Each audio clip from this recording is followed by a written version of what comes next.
कराची के खिलाफ बहुत बड़ी साजिश हुई है, शहर तबाह कर दिया गया। सुप्रीम कोर्ट के चीफ जस्टिस ऑफ पाकिस्तान ने बरहमी का इजहार करते हुए कहा कि पूरे कराची और सिंध का बेड़ा गर्क किया हुआ है, हमें गोरख धंधा नहीं चाहिए। सुप्रीम कोर्ट ने सिंध की सूबाई हुकूमत पर बरहमी जाहिर करते हुए हुक्म दिया कि 3 माह में जमीनों का रिकॉर्ड कंप्यूटराइज्ड किया जाए, इसके अलावा मजीद वक्त नहीं दिया जाएगा। अगर अदालती फैसले पर अमल न हुआ तो senior member board of revenue जिम्मेदार होगा। सुप्रीम कोर्ट कराची रजिस्ट्री में सिंध की जमीनों का रिकॉर्ड कंप्यूटराइज्ड करने के केस की समाअत हुई। सुप्रीम कोर्ट कराची रजिस्ट्री में समाअत के दौरान जस्टिस एजाजुल एहसन ने बरहमी का इजहार करते हुए senior member board of revenue से इस्तिफसार किया कि सिंध की जमीनों का रिकॉर्ड 2007 में कंप्यूटराइज्ड होना था, लेकिन 14 साल गुजरने के बावजूद अब तक क्यों कंप्यूटराइज नहीं हो सका। जस्टिस एजाजुल एहसन ने कहा कि बोर्ड ऑफ रेवेन्यू के सीनियर रुकन हर समाअत में 2-2 माह का वक्त मांगते हैं, मगर बरसों गुजर जाने के बावजूद ये काम मुकम्मल न हो सका।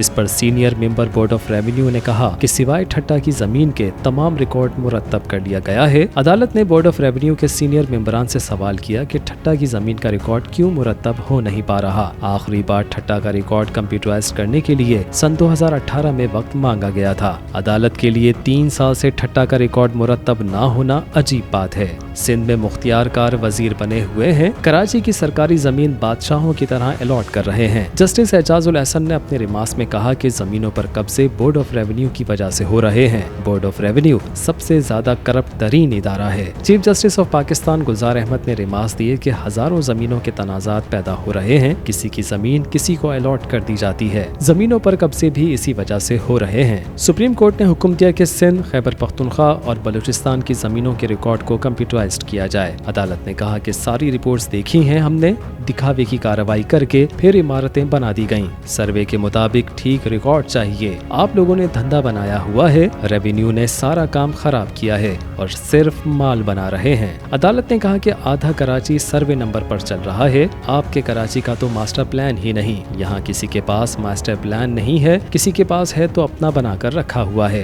अदालत ने सवाल किया कि कराची का सर्वे कब होगा, सर्वे करने में कितना वक्त लगता है। इन सवालात के जवाब में senior member board of revenue ने कहा कि 6 माह में कराची का सर्वे मुकम्मल कर लेंगे। सुप्रीम कोर्ट ने कराची में तमाम सरकारी जमीन से तजावुजात खत्म कराने का हुक्म देते हुए 3 माह में रिपोर्ट तलब कर ली है। अदालत ने बोर्ड ऑफ रेवेन्यू को सरकारी जमीन वागुजार कराने और सरकारी अराजी को पार्क्स में तब्दील करने का हुक्म दिया। साथ ही सुप्रीम कोर्ट ने कराची के तमाम एसटी प्लॉट्स का रिकॉर्ड भी तलब कर लिया है। DGKDA से कौम के नाम से मंसूब नाम प्लॉट्स की तफसीलात भी तलब कर ली।